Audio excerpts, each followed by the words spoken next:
Hi friends, welcome back to Lakshmi cooking channel. ಇವತ್ತು ಅಳತೆ ಪ್ರಕಾರ ಪಾಯಸ ಮಾಡೋದನ್ನು ತೋರಿಸ್ಕೊಡ್ತೀನಿ. ಹೇಗೆ ಅಂತ ನೋಡ್ಕೊಳ್ಳೋಣ. ತುಂಬ ಚೆನ್ನಾಗಿರ್ತೈತೆ, ಟೇಸ್ಟಿಯಾಗಿರ್ತೈತೆ. ಫಂಕ್ಷನ್ಗಳಿಗಂತೆಲ್ಲ ಈ ಥರ ಮಾಡ್ಕೊಬೋದು. ಇಂಗ್ರೀಡಿಯೆಂಟ್ಸು ಏನೇನು ಬೇಕು ಅಂತ ನೋಡ್ಕೊಳ್ಳೋಣ.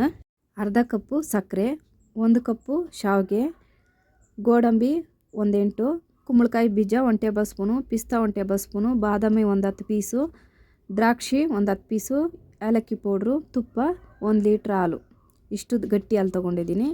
ಇಷ್ಟು ಇಂಗ್ರೀಡಿಯೆಂಟ್ಸು ಯಾವ ಥರ ಮಾಡೋದಂತ ನೋಡ್ಕೊಳ್ಳೋಣ. ಒಂದು ಸ್ಟೀಲ್ ಪಾತ್ರೆ ಇಟ್ಕೊಂಡಿದ್ದೀನಿ. ಅದಕ್ಕೆ 1 ಲೀಟ್ರಷ್ಟು ಹಾಲಷ್ಟು ಸೇರಿಸ್ಕೊತೀನಿ. ಚೆನ್ನಾಗಿ ಕುದಿಸ್ಬೇಕು. ಸ್ವಲ್ಪ ಕೇಸರಿನ ತೊಗೊಂಡಿದ್ದೀನಿ. ಬಿಸಿ ಹಾಲನ್ನು ಅದಕ್ಕೆ ಸೇರಿಸ್ಕೊತೀನಿ. ಇಲ್ಲ ಬಿಸಿನೀರನ್ನು ಹಾಕ್ಕೊಳ್ಬೋದು, ಇಲ್ಲ ಹಾಲು ಬಿಸಿ ಆಗೈತಲ್ಲ ಅದನ್ನು ಸೇರಿಸ್ಕೊಬೋದು. ಒಂದು ಕಡಾಯಿನ ಇಟ್ಕೊಂಡಿದ್ದೀನಿ. ಅದಕ್ಕೆ 1 2 ಟೇಬಲ್ ಸ್ಪೂನಷ್ಟು ತುಪ್ಪ ಹಾಕ್ಕೊಳ್ತಾ ಇದ್ದೀನಿ. ತುಪ್ಪ ತಿಂದಿದ್ದವರು ಆಯಿಲ್ ಹಾಕ್ಕೊಬೋದು. ಬಾದಾಮಿ ಹಾಕ್ಕೊಳ್ತಾ ಇದ್ದೀನಿ. ಗೋಡಂಬಿ, ಪಂಪ್ಕಿನ್ನು, ದ್ರಾಕ್ಷಿ ಎಲ್ಲ ಹಾಕ್ಕೊಂಡು ಚೆನ್ನಾಗಿ ಎಣ್ಣೆಯಲ್ಲೇ ಫ್ರೈ ಮಾಡ್ಕೊಬೇಕು. ತುಪ್ಪದಲ್ಲಿ ಫ್ರೈ ಮಾಡ್ಕೊಂಡಿದ್ದಾಯಿತು. ತುಪ್ಪ ಸ್ವಲ್ಪ ಜಾಸ್ತಿ ಆಯ್ತಂದರೆ ತೆಗೆದುಬಿಡ್ಬೋದು, ಇಲ್ಲಾಂದ್ರೆ ಪರವಾಗಿಲ್ಲ. ಅದರಲ್ಲೇ ತುಪ್ಪ ನಾವು ತಿನ್ನೋರು ಇದ್ದರೆ ತುಪ್ಪನೂ ನಾವು ಅದರಲ್ಲೇ ಎಲ್ಲ ಮಿಕ್ಸ್ ಮಾಡಿಕೊಂಡು ಸ್ವಲ್ಪ ಡ್ರೈ ರೋಸ್ಟ್ ಮಾಡಬೇಕಾಗುತ್ತೆ.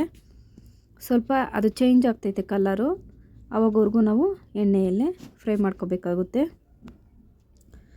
ಇದು ರೆಡಿ ಆಯಿತು. ಇವಾಗ ಇದನ್ನು ನಾನು ಡೈರೆಕ್ಟಾಗಿ ಹಾಲಕ್ಕೆ ಹಾಕ್ಕೊಳ್ತೀನಿ. ಹಾಲು ಕುದೀತೈತೆ, ಎಷ್ಟು ಉಕ್ಕು ಬರ್ತೈತೆ ನೋಡಿ.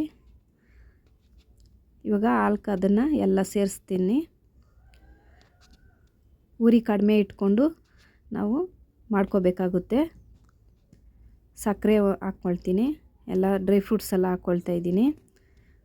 ಎಲ್ಲ ಡ್ರೈ ಫ್ರೂಟ್ಸ್ ಹಾಕ್ಕೊಂಡ್ರೆ ಇನ್ನೂ ತುಂಬ ಚೆನ್ನಾಗಿರ್ತೈತೆ. ಏಲಕ್ಕಿ ಪೌಡ್ರು, ಸ್ವಲ್ಪ ಸಾಫ್ರಾನು ಎಲ್ಲ ಕರಗಿದೆ ಹಾಕ್ಕೊಂಡು ಎಲ್ಲ ಚೆನ್ನಾಗಿ ಒಂದು 2 ನಿಮಿಷ ಅಷ್ಟು ಬೇಯಿಸ್ಕೊಂಡ್ರೆ ಸಾಕು. ಜಾಸ್ತಿ ಬೇಡ, ಜಾಸ್ತಿ ಬೇಯಿಸಿದ್ರೆ ಮೆಲ್ಟ್ ಆಗಿಬಿಡುತ್ತೆ, ತಿನ್ನೋಕ್ಕಾಗಲ್ಲ.